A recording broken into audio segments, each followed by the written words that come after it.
On April 9, 1984, a woman in southwest England named Maggie Backhouse left her home to run some errands. It was just supposed to be a short trip. Like most days, she and her husband Graham were busy at work on their 300-acre dairy farm. However, that morning, Maggie needed to pick up some medication from the local vet for one of their cows. As she stepped out of their 2-story yellow-painted farmhouse and headed for the garage, it was about 8:20 a.m. At first, she almost went to her own car before remembering that it was having mechanical issues, and instead got into the driver's seat of the family Volvo. Nothing seemed out of the ordinary until Maggie tried to start the vehicle. The moment she turned the key in the ignition, there was an ear-splitting sound, and everything around her was ripped to shreds. As police soon discovered, this terrifying explosion was no accident, nor was it the only disturbing incident that had taken place here in recent days. Their investigation would lead them down a twisted path of murder and lies, one which would not only leave a dark stain on the history of a quiet village, but would forever force its residents to question how much anyone can truly know their neighbors.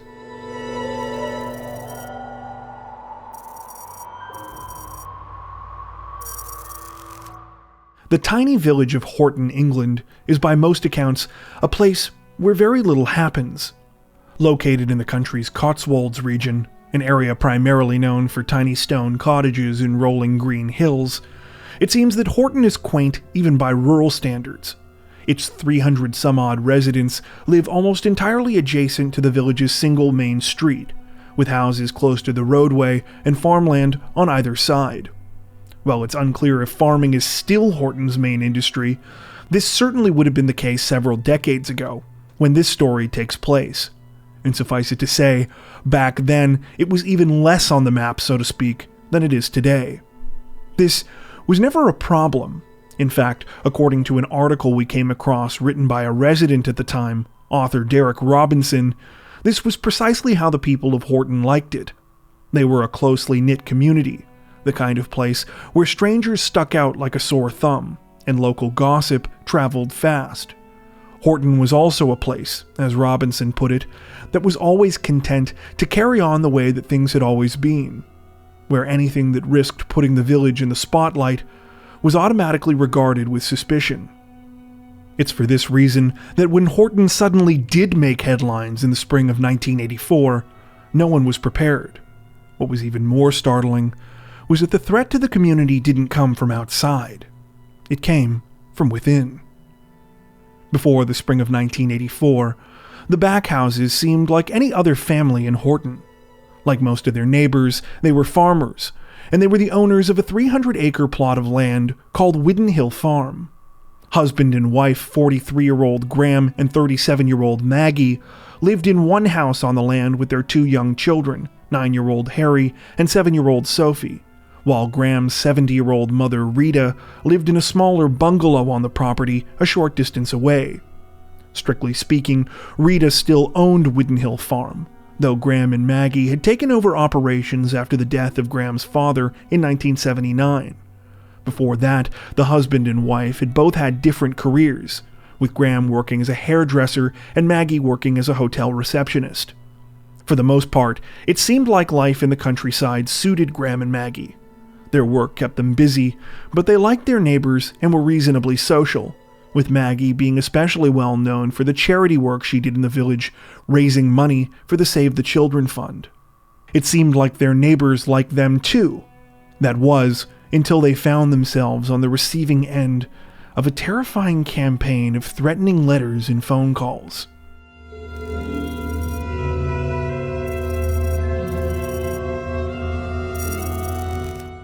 Near the end of March of 1984, Graham Backhouse approached local Horton police officer Chris Beardwell with a concerning report. The 43-year-old said that for the last couple of weeks, he had been receiving unsettling and threatening communications from an anonymous person who seemed to have a grudge against him and his family. Graham explained that the whole thing had started when he received a letter accusing him of ruining the life of the sender's sister. The letter didn't provide many details, and as a result, Graham said that he had initially disregarded it, throwing it away. However, when an unknown man began calling his house and repeating the accusation, along with threats that he would pay for what he had done, Graham stated that he started to grow concerned, especially when the man called again and threateningly inquired about the health of his wife and children. Officer Beardwell told Graham that he would look into the situation, but that truthfully, there was little he could do. He said that unfortunately there wasn't much to go on, especially since Graham didn't seem to have any idea who this unknown man was or what he was referring to in his letters and phone calls. On March 30th, Graham contacted Beardwell once again, saying that the threats against him and his family had gotten worse. A worker at Wooden Hill Farm had come across the severed head of a lamb, which had been left impaled on a fence on the property. Next to it was a chilling note that simply said, quote, "You next." This time, Beardwell and other officers came out to the farm to conduct an investigation. They collected the disturbing evidence and had a look around, but weren't able to find anything else. Anyone thought to be near the scene at the time was interviewed, but unfortunately, it seemed that no one had actually witnessed the lamb's head and note being placed. Once again, police admitted that there was little that they could do. They would keep an eye on the property, but in the meantime, they advised Graham to try and secure his home in whatever way he could. For just over a week, things appeared to go back to normal. That was, until the morning of April 9th, when Maggie Backhouse went to use the family Volvo, not realizing that she had just walked into a terrifying trap.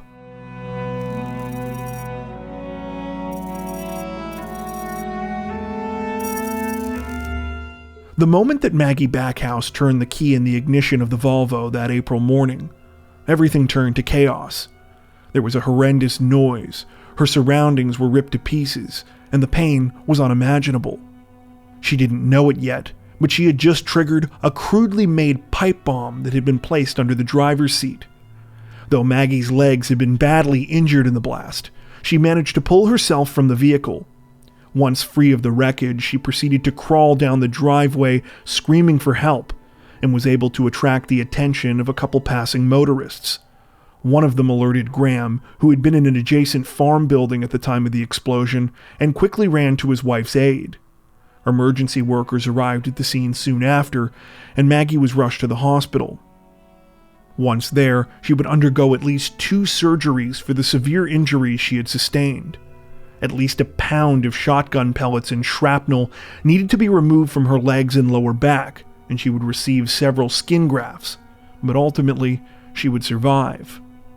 Back at the crime scene, authorities would soon uncover the reason for Maggie's miraculous survival.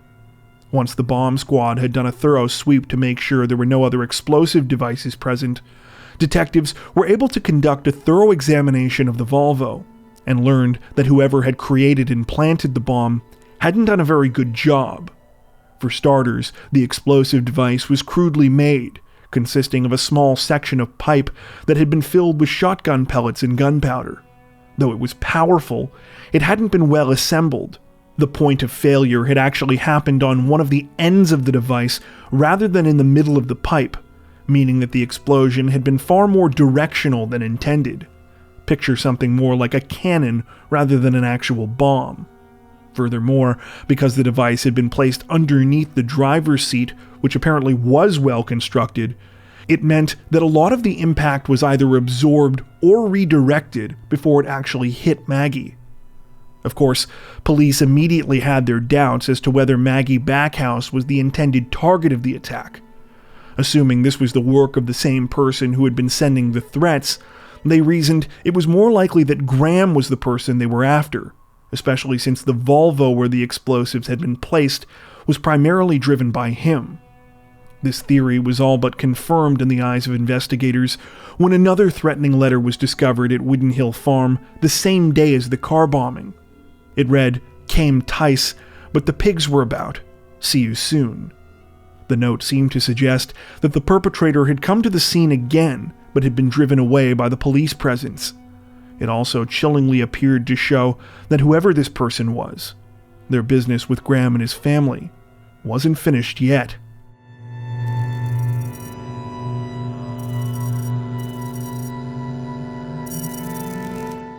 Needless to say, news of the attack on Maggie Backhouse traveled quickly in Horton.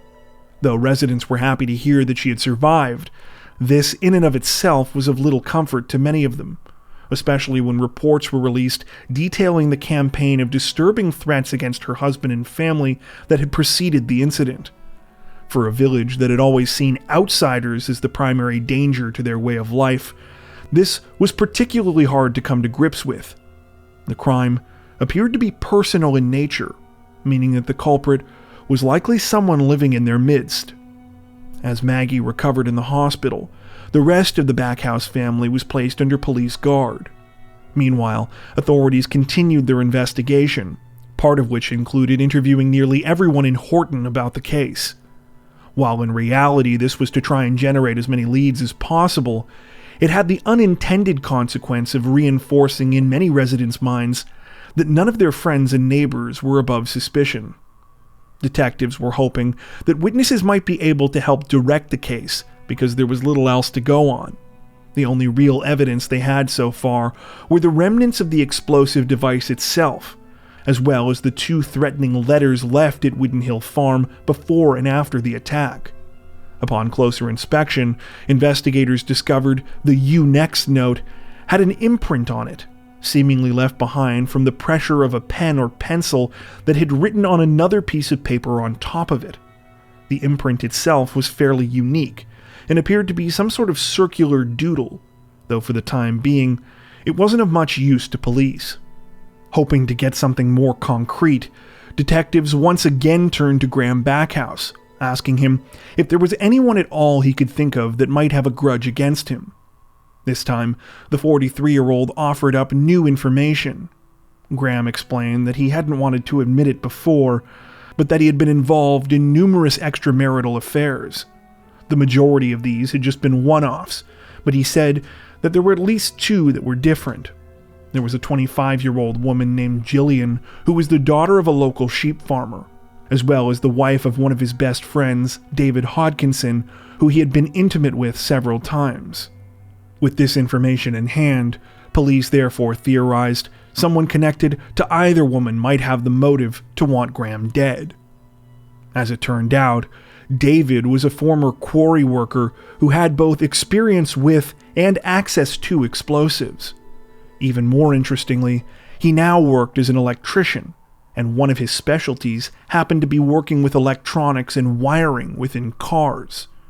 While there was little question that David had the knowledge required to carry out the attack that had injured Maggie, when police did some further digging into him, they immediately encountered a problem. At the time of the explosion, David had been on vacation and had been out of the country for several days.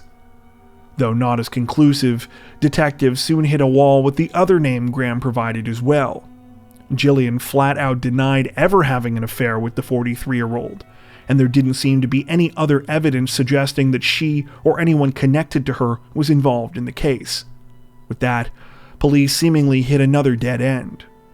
As the days dragged on, authorities weren't the only ones frustrated by the lack of progress in the investigation. Many residents in Horton were growing increasingly worried that whoever had planted the car bomb might get away with it, making them question if they could ever feel safe in the community again. After 9 days of being under police guard, Graham too appeared to be feeling the strain.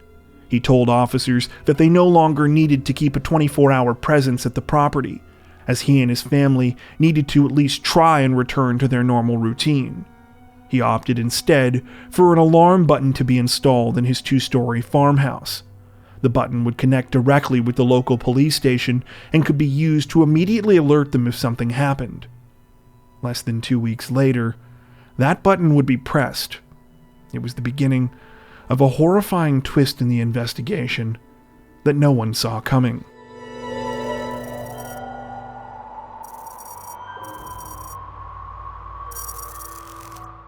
At around 8:25 p.m. on April 30th, residents of Horton were once again set on edge by the sounds of sirens racing down the main road. As police cars whipped past the village hall, where an annual committee meeting was being held that night, the atmosphere immediately grew tense. According to a newspaper article from the time, Most of those in attendance sat there helplessly. The few that could muster words soon said what everyone was thinking. I hope to God that they're not going to Graham's farm again. Though no one wanted to believe it, this is precisely where police were headed. Just a few minutes earlier, the emergency alarm button that authorities had installed in the Backhouse home had been activated. When officers arrived at Widden Hill Farm, they quickly encountered a grisly scene. There was blood all over the kitchen floor of the family's farmhouse, and chairs and other furniture were overturned. Graham was alive, but bleeding badly from 2 deep cut wounds to his face and chest. At the end of a hallway at the bottom of the stairs, another man was lying on the floor. He had 2 gunshot wounds to his chest and was holding a red Stanley utility knife in his right hand. He was dead. The deceased man was almost immediately identified as 63-year-old Colin Bedale Taylor, a neighbor of the Backhouses who lived just 200 yards away from Widden Hill Farm. After being taken to a hospital, Graham was treated for his injuries. His first cut wound began on his upper chest, traveling diagonally down and partially around the lower part of his torso, while his second wound began on the left side of his face near his ear and went across to just underneath his lower lip. The 2 injuries required a total of more than 50 stitches, with doctors saying that the 43-year-old would likely have visible scars for the rest of his life. During a subsequent interview at the hospital, Graham told police that earlier that evening he had met with his neighbor Colin at his request. He said that Colin, who was known locally as a handyman, had come over under the guise of looking at some furniture. However, at some point, things had taken a violent turn. Graham said that Colin had started acting strangely and began accusing him of crazy things, including being responsible for the death of his 19-year-old son 2 years prior. When Graham had pushed back, he claimed Colin had admitted to being behind the car bomb that had nearly killed Maggie, as well as the threatening phone calls and letters. He then pulled out the utility knife and attacked, saying that it was God's will for him to die. Graham said that after being slashed at with the knife, he had managed to run to the place where he kept his shotgun, firing the 2 shots that had killed Colin.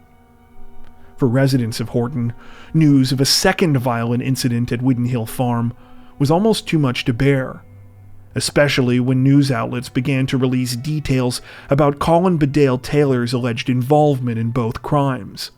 While the 63-year-old had something of a reputation amongst locals for being a bit eccentric, no one had ever expected that he would have been capable of something like this. He and his wife Margaret had lived in Horton for over 20 years, had raised their 4 children there, and had been actively involved in community life. In all that time, there hadn't been a single warning sign. Still, as more information came out, some people started to wonder. It turned out that Colin's initials had been scratched into the handle of the utility knife used in the attack, and when a search of his and Margaret's house was carried out, a section of pipe that was a match to the one used in the April 9th car bombing was found lying on their property. It had been cut at the exact angle as a piece of the explosive device that had been recovered at the crime scene. Soon, local gossip and other details about the Bedale Taylor family made their way into the newspapers. It was well known that the death of the couple's son Digby in a car accident in 1982 had hit Colin particularly hard, and it was reported that he had been treated for depression after being forced into early retirement from his engineering job. Some also remembered that Colin had been involved in an ongoing land dispute with Graham Backhouse that at times had turned into shouting matches. Could all of these things added up to the point where Colin was pushed over the edge? For nearly 2 weeks, rumors and suspicions swirled. That was, until a shocking revelation was made by investigators.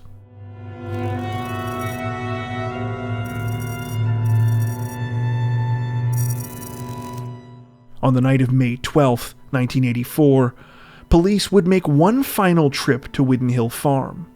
Only this time, it wasn't to respond to any kind of incident. It was to arrest the person truly responsible for all of the horrific things that had happened there up until that point. That person was Graham Backhouse, It turned out that Graham's evil plan had started at least as far back as November of 1983, when the 43-year-old had been warned about his dire financial situation during a meeting with his accountant. Ever since taking over from his father, Graham had been struggling to keep Widden Hill Farm afloat, with 2 back-to-back years of crop failures hitting him particularly hard. When Graham met with his accountant, he stated he wanted to switch from growing crops to focusing more on raising cattle, but was told that he already owed too much money to take on more debt. He was in the hole more than £50,000, and in order to pay for the cattle he wanted, plus all of the associated costs, he would need to come up with nearly twice that amount. Graham first tried to raise the money by selling off some of Widden Hill's farmland, though only a couple of small parcels sold. A larger chunk that was put up for auction a couple months later didn't generate any interest. By the spring of 1984, Graham's debts had crept up to over £70,000. It was at this point he decided he would now get his hands on the money he wanted by any means necessary. Knowing that he already had a £50,000 life insurance policy on his wife Maggie, in March of 1984, Graham took out a second policy for the same amount. Just days later, he began to orchestrate the fake terror campaign against him and his family, sending himself the letters that he later turned over to police. When this initially failed to garner enough attention, he upped the ante, planting the severed lamb's head with the "You Next" note. Once he felt that police were convinced enough by the fake threats, he created and planted the car bomb on April 9th, and made sure that Maggie used his vehicle. Fortunately, Graham wasn't skilled or experienced with explosives, and his homemade device failed to kill his wife as intended. While Graham knew this meant that he would no longer get the money he was after, he quickly found that he had bigger problems to deal with. Namely, making sure that police didn't find out he was the one responsible for the crime. At first, Graham planned to pin the bombing on his friend David Hodkinson. He figured that David would make a good suspect because of the affair he had with his wife and because of David's experience with explosives and electrical wiring.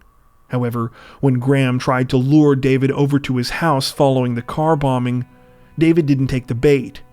As a result, Graham was forced to change plans and turned his attention to his neighbor, Colin Bedale Taylor. After asking Colin to come over to look at some furniture he was thinking about restoring, Graham shot and killed him, then staged the scene to look like an attack. This included inflicting the deep cut wounds to his own face and chest to sell police on his claim of self-defense.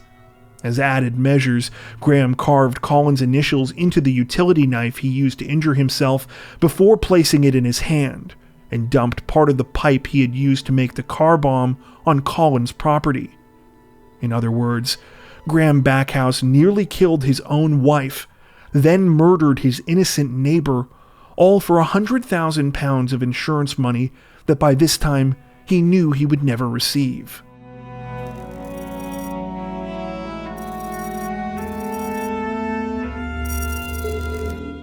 When prosecutors laid out these same details at a trial in January of 1985, the public was stunned.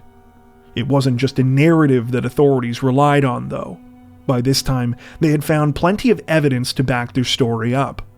For starters, there were the financial statements confirming all of Graham's debts, as well as the paperwork showing that he had taken out the second insurance policy just days before going to police about the fabricated threats. Then there were the notes themselves, which were shown to have come from a pad of paper recovered from Graham's home. This was proven thanks to the imprint of the circular doodle we mentioned earlier. The drawing was found on a sheet of paper on the pad and matched to the imprint on the "You Next" note. Then there was the blood evidence at the scene of the shooting. Though Graham claimed that Colin had chased him through the house, all of the blood drops on the kitchen floor were nearly perfect circles, much more consistent with someone who was standing still than someone who was running. Likewise, though Graham claimed that he had been slashed by Colin before grabbing his gun, there was no blood found on the weapon. Graham's injuries were also inconsistent with the statements he gave to police. Experts concluded that due to how long the slash mark was on Graham's chest and the way that it went around his torso, the only way another person could have done it would have been if they were holding him from behind. Graham had always insisted Colin had attacked him while they were face to face. Even if Graham had lied about this for some reason, experts concluded that there were other aspects to the wounds suggesting that they were most likely self-inflicted. The depths of the cuts were more consistent with someone pulling towards themselves. If Graham had actually been attacked, he should have instinctively pulled away. To top it all off, he had no defensive wounds. Even Colin's so-called initials on the utility knife ended up being something that worked to the advantage of prosecutors. Friends and family members of Colin's stated that he was extremely particular about his tools and never would have carved his initials into one of them like that. To back this up, they pointed to the more than 500 tools that he had in his home, not a single one of which had his initials on them. Despite all of the evidence against him, Graham Backhouse insisted that he was not responsible for anything that had happened. He instead protested his innocence, claiming that he loved his wife and family, while his defense team spent several days of the trial dragging Colin's name through the mud. Like the town gossip that had preceded it, this consisted mostly of unfounded speculation about Colin's mental state. At one point, a psychiatrist for the defense came in and testified that he might have been suffering from violent paranoid delusions. Graham continued to stick to his not guilty pleas, even after 2 letters that he had tried to smuggle out of his jail cell were intercepted by police. In one of these letters, meant for his wife Maggie, Graham reportedly pleaded with her to try and help him fabricate new evidence against Colin Bedale Taylor. On February 18, 1985, Graham Backhouse was found guilty of murder and attempted murder and was handed 2 life sentences. In a statement during the proceedings, the judge in the case, Justice Stuart Smith, called Graham an evil and devious man, saying, quote, "Not content with trying to kill a wife who, according to your own evidence, loved you and had done you no wrong, you then set about cold-bloodedly to plot and kill your neighbor, who had never done you any harm, and who you barely knew."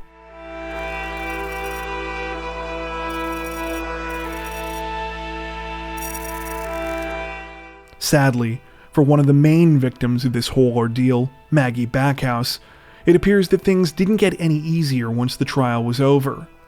After finally recovering from her injuries and coming to terms with what her husband had done, she was then embroiled in a legal battle over the fate of Widden Hill Farm. Maggie had kept the farm running for the 10 months between Graham's arrest and his conviction. However, after his sentencing, the property was placed in a trust. Though she wanted to stay at the farm that she and her children had come to think of as home, after several months, it was sold and they were forced to leave. Her divorce from Graham was finalized in the spring of 1986. Graham himself would die of a heart attack in prison in 1994 at the age of 53. After serving 10 years in prison. Before we wrap up, we'd like to take a second to give a huge shout out to everyone who has made it this far into the video. Seriously, thank you so much for watching. If you found today's upload interesting and informative, we'd be honored if you'd consider liking and subscribing, as well as hitting the notification bell and selecting all notifications to stay up to date with our latest releases. If you're looking for additional ways to help support the channel, we'd love to have you join us over on Patreon. Patrons get ad-free and early access to all of our content, as well as 4 additional stories per week for each of our Crimes of the Week and Crimes of the Week International videos. You can learn more at patreon.com/crimezone, where you'll also find some of the fine folks whose names are currently on screen. All that being said, we understand that not everyone has the means to support financially, and that's totally okay. We appreciate every like, sub, share, and comment that you send our way.